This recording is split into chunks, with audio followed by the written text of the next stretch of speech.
বাহ, জীবনে বহুত দোস্ত পাইছি। আমার জীবনে একদম সাকসেসফুলের দোস্ত। সকাল বিকাল 3 বেলা আমাকে পকেটের টাকা না থাকলে চলে আসতো, দোস্ত চলো অমুক যায় তমুক যায়, সব জায়গায় যায়, এখিন কিছু ওখিন কিছু, এই ঘোরা সেই ঘোরা, হ্যান ত্যান চাচ্ছ তো সব হয়েছে।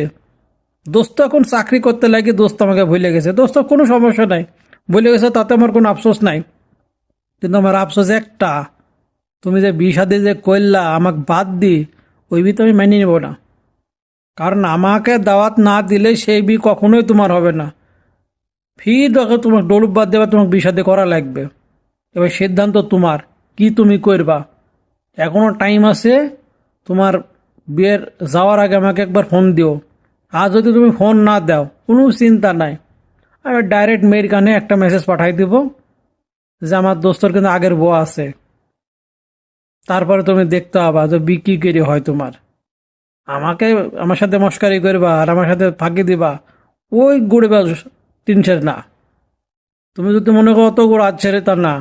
এটুক মাথায় রাখবা, শোয়া সেরে বউ শোয়া সেরে আছে, এটুক মাথায় রাখবা দোস্ত। সাবধান হয়ে যাও।